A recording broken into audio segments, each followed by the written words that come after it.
I don't care at all, cause I got money. Right here is my bag.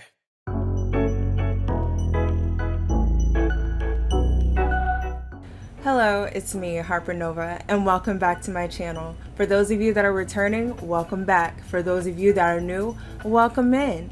Last time I saw you guys, we went to South Africa. I had me a nice little bougie trip. Everything was glitzy and glam and all of that was cute, right? Well, this time, I'm completely flipping it. This time, we're actually gonna conquer the great virtual outdoors. Yes, that's right, okay? Your girl went out and got some mud on her boots. So if you enjoyed this video and you would like to see more of my content, don't forget to like, comment, and subscribe. Anyone that's been camping before knows that once you get your campsite set up, you pretty much just do any and every possible activity that is around you. Sometimes you even make up your own things to do while you're there, like us, for example, with playing hide and seek.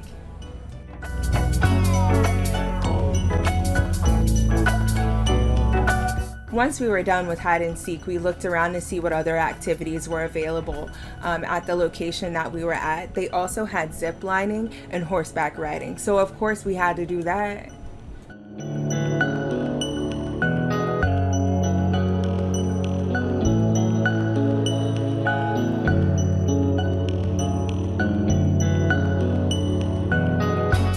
While we were riding our horses, we made our way back to the campsite. By the time we got there, it was like somebody had moved in and we were trying to figure out, like, lady, what is you doing?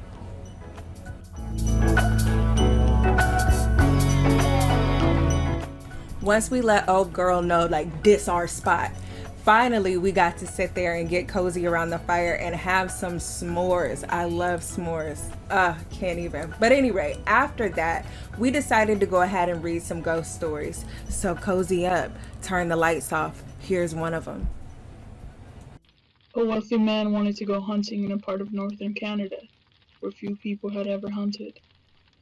He traveled to a trading post and tried to find a guide to take him, but no one would do it. It was too dangerous, they said. Finally, he found an Indian who needed money badly, and he agreed to take him. The Indian's name was Defago. They made camp in the snow near a large frozen lake. For 3 days they hunted, but they had nothing to show for it. The third night, a windstorm came up. They lay in their tent listening to the wind howling and the trees whipping back and forth. To see the storm better, the hunter opened the tent flap. What he saw startled him. There wasn't a breath of air stirring, and the trees were standing perfectly still. Yet he could hear the wind howling. And the more he listened, the more it sounded as if it were calling Defago's name. Defago. It called. Defago. I must be losing my mind, the hunter thought.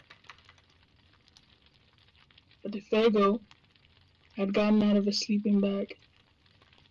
He was huddled in a corner of the tent, his head buried in his arms. What's this all about? The hunter asked. It's nothing, Defago said. But the wind continued to call him, and Defago became more tense and more restless. Defago, it called. Defago.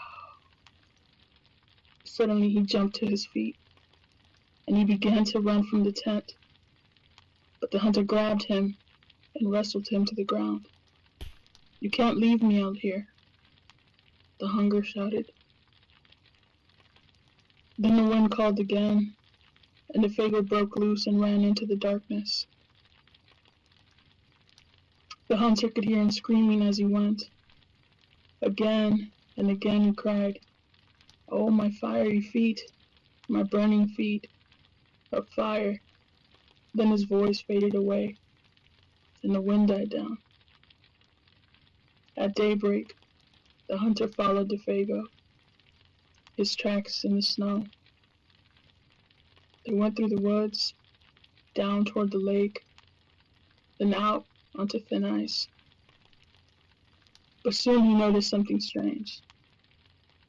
The steps DeFago had taken got longer and longer. They were so long, no human being could have taken them. It was as if something had helped him to hurry away. The hunter followed the tracks out into the middle of the lake, but there they disappeared. At first he thought that DeFago had fallen through the ice, but there wasn't any hole. Then he thought that something had pulled him out of ice into the sky, but that made no sense. As he stood wondering what had happened, the wind picked up again. Soon it was howling as it had the night before. Then he heard DeFago's voice. It was coming from up above. And again he heard DeFago screaming, "My fiery feet, my burning feet." But there was nothing to be seen. Now the hunter wanted to leave that place as fast as he could.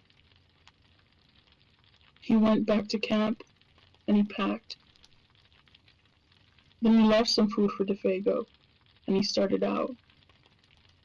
Weeks later he reached civilization. The following year he went back to hunt in that area again. He went to the same trading post to look for a guide. The people there could not explain what had happened to DeFago that night. They had not seen him since. "Maybe it was the Wendigo," one of them said, and he laughed. "It's supposed to come with the wind. It drags you along at great speed until your feet are burned away, and more of you than that. Then it carries you into the sky, and it drops you. It's just a crazy story, but that's what some Indians say." A few days later, the hunter was at a trading post again. An Indian came in and sat by the fire. He had a blanket wrapped around him, and he wore his hat so you couldn't see his face. The hunter thought there was something familiar about him. He walked over and asked, "Are you DeFago?" The Indian didn't answer. "Do you know anything about him?" No answer. He began to wonder if something was wrong, if the man needed help, but he couldn't see his face. "Are you all right?" he asked. No answer. To get a look at him, he lifted up the Indian's hat. Then he screamed. There was nothing under the hat but a pile of ashes. Dun dun.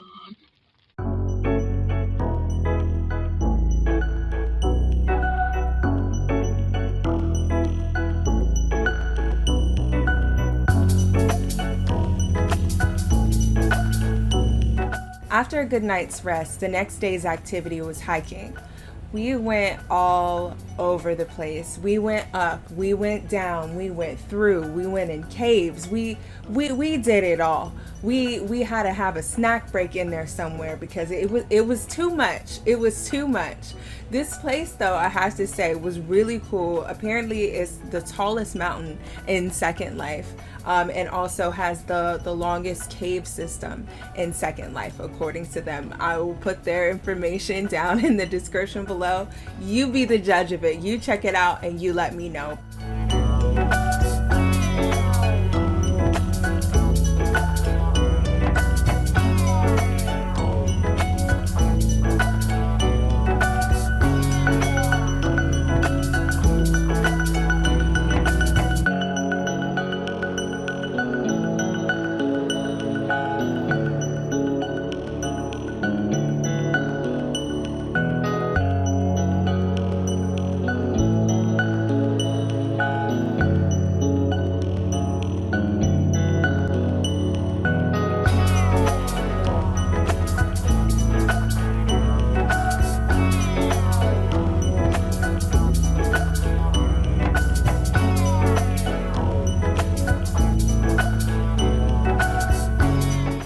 After we came out of the caves, we saw that you could hang glide. I thought that my sister could sit with me. I had to put her on the top. Don't judge me. She was safe. We made it. We even danced on a cliff with a man named Cliff, okay? I don't want to hear about it.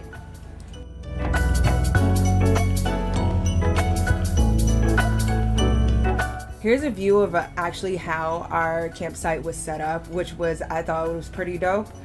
So hopefully you guys like it too.